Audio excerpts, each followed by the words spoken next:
What if तुम 4-5 साल पुराने फ़ोन्स को, 4-5 साल पुराने बजट फ़ोन्स को, जो पहले 5-10 हज़ार रुपये में फ़ोन आते थे एंड्रॉयड के, उन्हें आज यूज़ करने की कोशिश करते हो एज अ प्राइमरी डिवाइस, तो वो कैसा परफॉर्म करेंगे। देखो मेरे पास है ये Redmi 8 है, जो कि 2020 में आया था, आज से 6 साल पहले। और अगर तुम सोच रहे होगे कि यार मैं अंधेरे में वीडियोस क्यों बना रहा हूँ, तो उसके लिए कारण ये फ़ोन है। दोपहर के वक्त मैं इस फ़ोन को अनलॉक करने के लिए बैठ गया और मैंने ये सोचा कि यार बस इसको बूट लोडर ही तो अनलॉक करना है इस फ़ोन का, तो हो जाएगा जल्दी से। सिर्फ इसका बूट लोडर अनलॉक करने के लिए मुझे इतना टाइम लग गया कि शाम तक हो गई और मुझे पता तक नहीं चला, क्योंकि एक के बाद एक एरर्स आ रहे थे। कोई अजीब अजीब से एरर्स दिखा रहा था वो मेरा लैपटॉप। कुछ चीज़ें मेरे लैपटॉप में सपोर्टेड नहीं थी, एम आई अनलॉक टूल नहीं चल रहा था, कभी कभी इंटरनेट नहीं था यहाँ पे, और ऐसी ऐसी चीज़ें हो रही थी कि मैं इसे अनलॉक कर ही नहीं पा रहा था। और मैं सोच रहा था सुबह कि यार मैं इस फ़ोन में आज ही के आज कोई नया रोम इंस्टॉल करूँगा और उसका जो एक्सपीरियंस होता है उसी का कंटेंट बनाऊँगा आज। लेकिन सिर्फ इसका बूट लोडर इंस्टॉल करने के लिए मुझे इतना टाइम लग गया। और सबसे घटिया बात यह है कि अभी तक इसका बूट लोडर इंस्टॉल नहीं हुआ। मुझे अभी भी 167 घंटों के लिए वेट करना पड़ेगा। तब तक तो मैं इस फ़ोन में कोई रोम इंस्टॉल नहीं कर पाऊँगा। तो मैंने सोचा क्यों ना मैं इस बारे में बात करूँ कि जो कंपनीज़ होती है, वो चाहे वो गूगल हो या फिर स्मार्टफोन कंपनीज़ खुद क्यों ना हो, वो पुराने फ़ोन्स का सपोर्ट छोड़ देती है। अब कुछ पुराने फ़ोन्स ऐसे होते हैं जो पुराने हो जाते हैं, उन्हें टाइम हो जाता है उनके आने के बाद, उनके लॉन्च के बाद कुछ साल बीत जाते हैं, लेकिन वो फ़ोन्स फिर भी अच्छे से चलते हैं। देखो अचानक से सुबह सुबह मुझे अंकल ने ये फ़ोन दे दिया उनका। यह है Vivo Y55s। उन्होंने मुझे कहा कि ये फ़ोन बंद हो गया है, दुकान में जाओ, अगर ये ठीक हो सकता हो तो इसे करवाओ और लेकर आओ।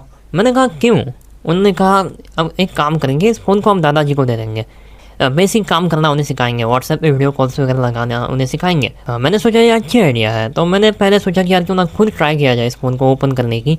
मैंने इसे चार्ज पे लगाया, चार्ज हो नहीं रहा था, बूट हो नहीं रहा था। तो मैंने सोचा शायद ये सच में ख़राब हो गया है, लेकिन अचानक से कुछ देर बाद, 5-10 मिनट बाद, ये ऑटोमेटिकली बूटअप हो गया। और सिर्फ बूटअप नहीं हुआ, ये कम्प्लीटली चार्ज भी हो गया और ठीक से चलने भी लग गया। मैंने इसे खोला, ऐसे नॉर्मली यूज़ करके देखा। आज दिन भर मैं इसे यूज़ कर रहा हूँ। मैंने इसके सभी फीचर्स को, सभी चीज़ों को मैंने यूज़ करके देखा।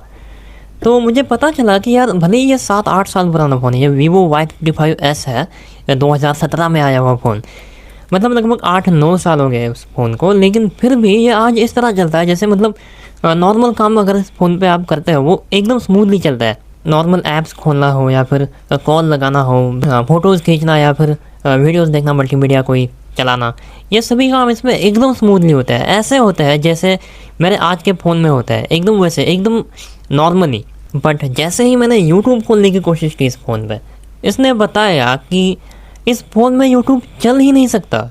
यूट्यूब के हिसाब से ये फ़ोन इतना पुराना हो चुका है, इसमें एंड्रॉयड वर्जन इतना पुराना है क्योंकि इसमें एंड्रॉयड 6 मार्च में आता है, क्योंकि ये फ़ोन पुराना हो चुका है और ये कैपेबल नहीं है। जबकि यह कितनी घटिया बात है, क्योंकि मैंने इसी फ़ोन पे इंस्टाग्राम लाइट इंस्टॉल किया और वो इतना स्मूथली चल रहा है, वो इतना अच्छे से चल रहा है। मैंने बाकी के ब्राउज़र यूज़ करके देख लिया, मैंने बाकी चीज़ें यूज़ करके देख ली, जो ऐप इंस्टॉल हो सके वो यूज़ करके देख लिया, वो इतने अच्छे से चल रहे हैं कि यार अगर आज का यूट्यूब इस फ़ोन पे होता भी तो भी वो स्मूथली चल सकता था। लेकिन क्योंकि कंपनीज़ ने इसका सपोर्ट छोड़ दिया, ये पुराना हो चुका है, इसमें कोई भी नया वर्जन नहीं है। एंड्रॉयड वर्जन एंड्रॉयड 6 मार्च में है, जो कि लगभग 10 वर्जन पुराना है, 10 जनरेशन पुराना आज के एंड्रॉयड 16 से।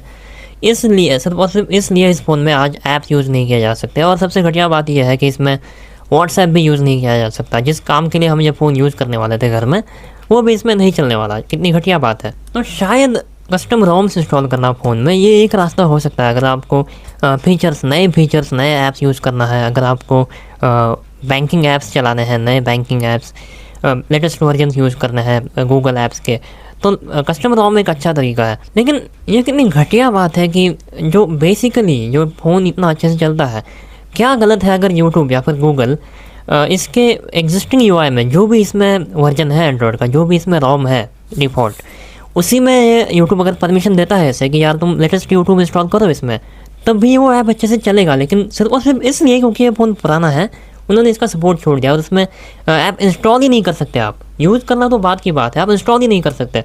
मुझे लगता है कि ऐसा फीचर होना चाहिए पुराने फ़ोन्स में कि यार तुम यूज़र से परमिशन लो कि क्या तुम नए ऐप्स, आज के अपडेट्स इंस्टॉल करना चाहते हो अपने फ़ोन में। भले ही तुम्हारा फ़ोन पुराना है, कैपेबल नहीं है, लेकिन क्या अपने रिस्क पे लैग करते करते ही सही, लेकिन क्या तुम यूज़ करना चाहोगे ऐप्स को, नए ऐप्स को, अपडेट्स को।